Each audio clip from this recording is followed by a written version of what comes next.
Hello there. Happy Tuesday, everybody. I just want to take a quick minute to acknowledge that it's May 12th and it's chilly enough that I can be wearing a stocking hat. Welcome back to the Midwest, right?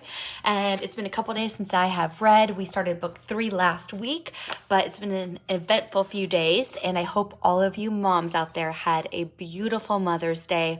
I hope you got to spend time with your kiddos that you love. I hope you got spoiled rotten because you deserve it now more than ever, right? I saw like a meme somewhere that was like, it was last week, and it was like, all right, husbands, pay attention. This Sunday is Mother's Day in quarantine, and your moms have been homeschooling your kids. Go big this year. And I was like, yes. So I hope all of you moms got spoiled. I got to surprise my mom.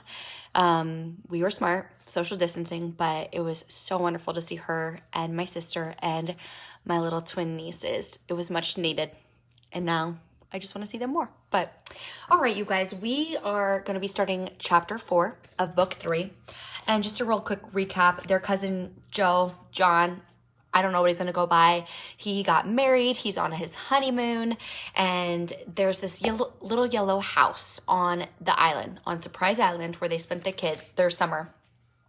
And this title is called The Yellow House Mystery. But they always wondered why they were never allowed to go in it. So finally, their grandfather told them the story. And there was a man, is it Bill? I think it was Bill, that disappeared from that house many years before. And they never figured out what happened. The FBI was involved. They don't know where he went or what happened. It's this big mystery, right? And then the twist was Grandpa's housekeeper, Mrs. McGregor, Bill was her husband. So the kids think that they can solve the mystery, and Benny ends up spilling the beans that Joe and, oh my gosh, I'm going to mess this up, Alice, I think is his new wife, that they're honeymooning on the island. So once they're back, they're going to go and they're going to have their own investigation and see if they can solve the mystery. So let's jump right into chapter 4. It's called The Tin Box. It seemed a long time to the 4 children before Joe and Alice came home. But at last, they drove up to the front door in a new station wagon. "It's Joe," shouted Benny. "He's got a new station wagon." He ran down the steps. "Oh, Joe, why did you buy a station wagon when there are only 2 of you?" "Guess," said Joe, laughing. He jumped out and gave his hand to his beautiful young wife. Then the other children ran out to see Joe and Alice. Everyone was laughing and talking all at once. They took 2 bags and boxes and went into the house. Watch barked and jumped around to show how glad he was to see Joe again.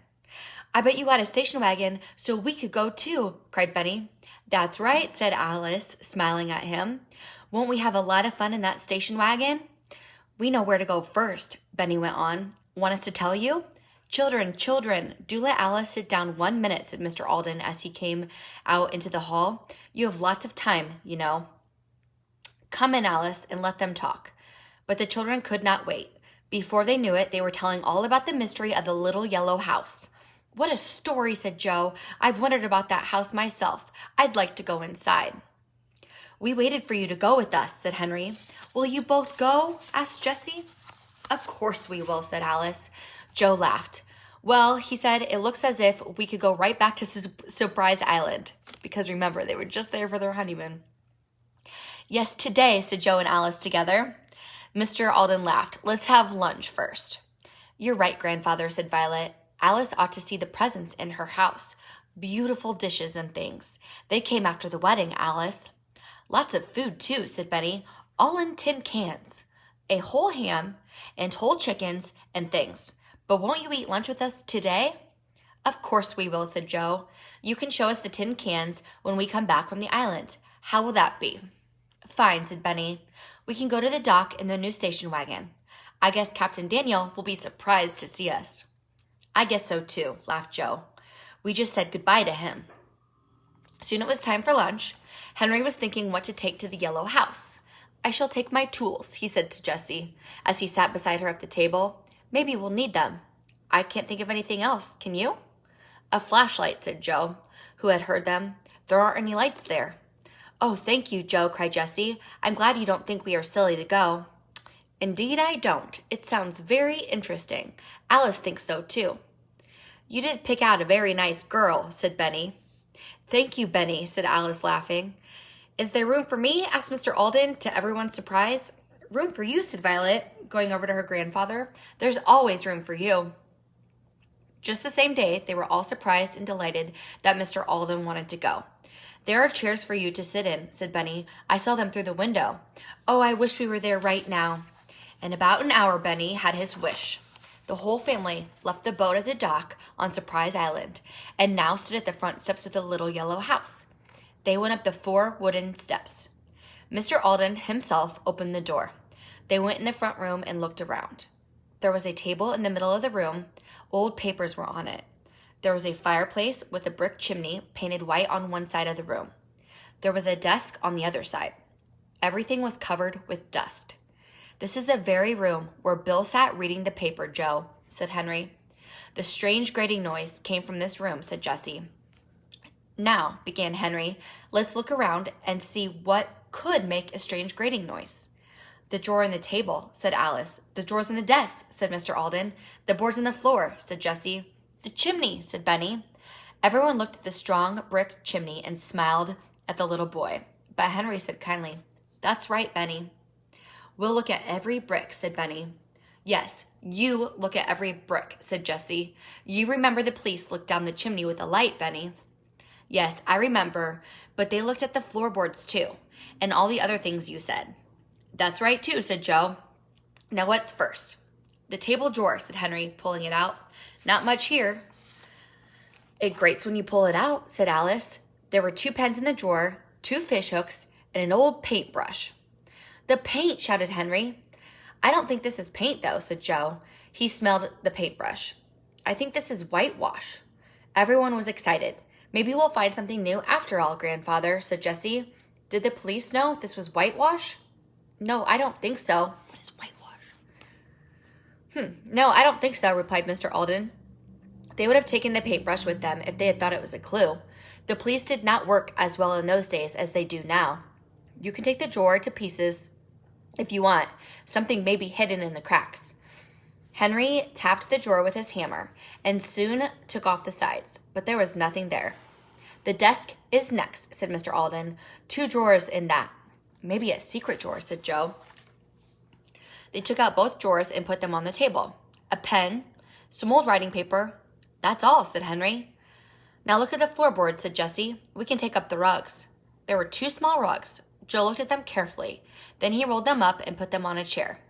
The whole family went to work. Mr. Alden sat and watched. Each one took a stick and looked in every crack. Up and down the room, they went on their hands and knees. At last, Joe said, All done. I don't think these floorboards have ever been moved. I don't think the clue is here. Well, then my chimney, shouted Benny. Every brick.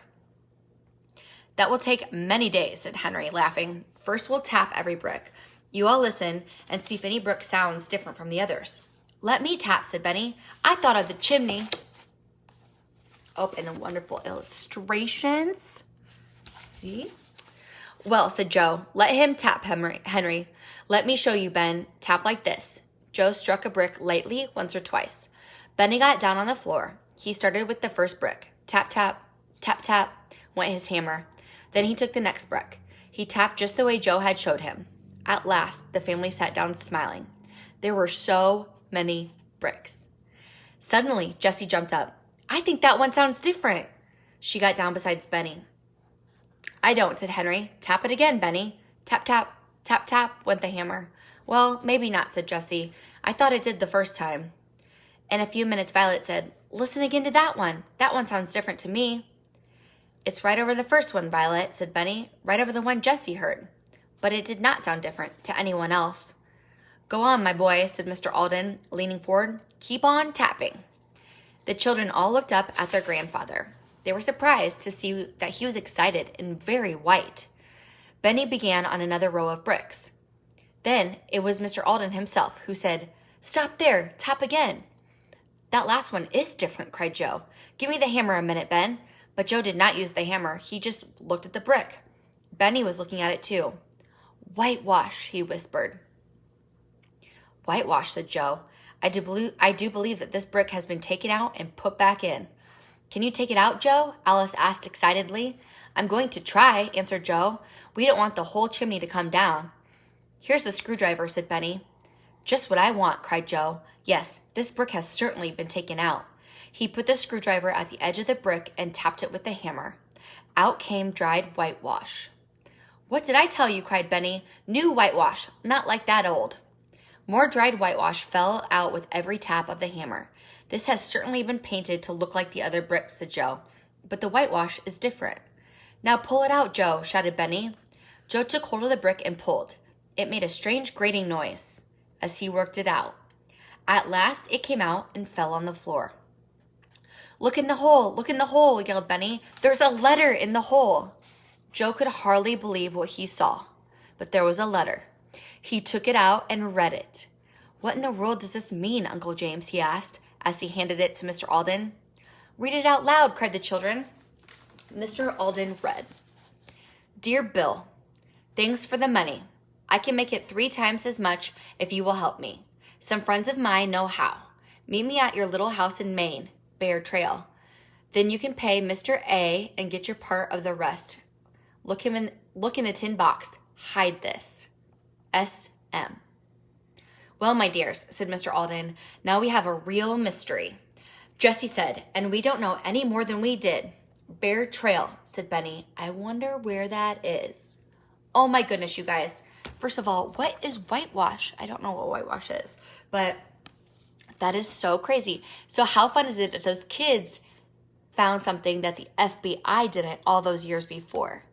And they found the brick that made that strange grating noise, and then the smell that his wife would hear was him painting over it with whatever whitewash was. Let's jump on to the next chapter because I gotta know what's happening. So chapter 5 is called The Next Move. Mr. Alden read the letter again. Then he said, Jessie, you say we don't know any more than we did, but I think we do. Right, said Jessie, laughing. I think so myself now. We know there is something up in Maine, anyway. Yes, and we know more than that, said her grandfather. I had better tell you one other thing. Just before Bill disappeared, he sold 2 fine racehorses for your great-grandfather, but he never paid him the money. He kept saying he would, but he never did. I always thought that his brother took it away from him, and Bill went away to get it back, but I may be wrong. Joe said, maybe Bill was afraid to come back without the money. That's what we thought, said Mr. Alden. You see, the week after Bill disappeared, his brother Sam was killed by a car, so he couldn't help us find Bill. Did Mrs. McGregor know about the racehorses and the money? Asked Jessie. Yes, poor Margaret. She never got over it, answered Mr. Alden, but she never thought that Bill took the money. We know more than that, Uncle James, said Joe. We know it has something to do with Bear Trail. Do you know what Bear Trail means? Asked Benny. Yes, I went over Bear Trail when I was 15 years old, answered Joe. So you did, my boy, cried Mr. Alden. On that trail, you have to go miles in a canoe and then carry that canoe. You were very strong when you came back from that first trip. I liked it so well that later I was a guide for 2 years, said Joe, but I haven't seen Bear Trail for a long time. Where is this Bear Trail? Asked Alice. Let's go home, said Joe for an answer. I can show you on the map. Okay, said Benny. I don't think we'll find any more clues in this room. When they were driving home, Alice said, I can't think what the little house in Maine means. Bill's yellow house is on Surprise Island. We'll have to solve the other mysteries first, I guess, said Henry. Then maybe we will understand the rest. You all sit on the porch while I get the map, said Joe, stopping the station wagon at the front steps. Soon the map was open on the porch table. The children sat around it. Joe began to point with his pen. Bear Trail starts from the highway right here, he said. Then you come to a lake. Here it is. There's a camp on this lake. Anyway, there used to be. That's where the canoe comes in, Benny asked. Right. It's a beautiful trip. I think I know exactly where you go from there. You paddle the canoe as far as you can. Then you get out and carry the canoe. The woodsmen call that a carry. You can go miles and miles this way. You don't see a house for days. Henry looked at his grandfather. Jessie did the same. Everyone on the porch was looking at Mr. Alden as he sat in his easy chair. Yes, yes, I know what you want, he said, smiling and nodding his head. You all want to go up to Maine and hunt for Bill. Yes, that's it, Grandfather, said Benny. But you always let us do things in the summer when there isn't any school. Joe and Alice want to go too. Mr. Alden looked at Joe sharply. Do you? He asked. Yes, we really do, said Joe after looking at Alice. We both love a good mystery. We both love camping and canoeing. Alice is a great paddler in a canoe, and I have 2 weeks left before I have to go back to work. Well, if you want to spend your 2 weeks that way, it's all right with me, said Mr. Alden. He means we all can go, shouted Benny. Don't you, grandfather? I suppose so, said Mr. Alden. You'll have to carry a lot of things with you. Those carries are hard work, my boy. Henry's strong, said Benny. He could carry a lot of things. And so could Alice. She's very strong, too. Well, thank you, Benny, said Alice, surprised. We'll all be stronger when we get home, said Henry. I've been wondering what that letter means, grandfather. Just as Alice said, your little house in Maine. His yellow house is on Surprise Island. I don't know myself, said Mr. Alden. But I know that Bill built that yellow house on Surprise Island. He did all the work himself with the help of his brother. Brother? Does this brother have anything to do with this mystery? Yes, I'm afraid so, said Mr. Alden. I never liked his brother. He was always in trouble. You think Bill's brother wrote the letter, said Jessie. I certainly do, said Mr. Alden. I think SM means Sam McGregor. Said Benny. Now, what does that mean? Asked Joe, laughing. It means we'd better stop talking and get started on this trip, said Benny. What a family, said Joe, always doing something exciting. Mr. Alden said, you might as well get some of your things ready right away. Oh, let's, said Benny, jumping up. Joe stood up too and began to think out loud. We can get 2 canoes up there, he said. Do you think you could carry one, Henry, with the others to help you? I'm sure I could, said Henry. We can't take too many things. We'll have to carry food and packs on our backs, won't we? That's right, said Joe. We can get tents up there too. There's a store on the first lake where we can buy what food we need for the trip. We don't have to carry the canoes very far. We can go to Maine in the station wagon, Joe, said Violet softly. Right, said Joe, smiling at his little cousin. I knew this was a good thing to buy. Now you children get to work and write down the things you want to take. We can get blankets up there too. No, sir, you take blankets from here, Joe, said Mr. Alden suddenly. Get your clothes and blankets made into packs right here where I can see them. I'm not going to have Violet get cold sleeping in the Maine woods. Soon there was a great noise around the house. The children ran up and down the stairs. Watch went up and down every time. Then Joe showed them how to make sleeping bags. First, the blankets were put on the floor and folded once. Then they were sewed on one side to make a bag. Their clothes were put in piles on the blankets. Now, fold them over and over this way, said Joe, and put these straps around them. I have a lot more straps in my camping things. I see, said Benny. The strap goes around your back. Mine isn't heavy at all. I could carry some bacon and eggs, too. Bacon, said Henry, but no eggs. We can't take eggs, can we, Joe? Not whole eggs, said Joe. Dried eggs. We can have scrambled eggs, dried milk, and canned milk both. Dried everything, said Benny. I don't care. Before night came, the family was ready for the trip. Then Joe turned to his uncle. Don't be worried, Uncle James, he said. I promise you we will stop and eat on the way up. We'll eat well before we go on the canoe trip.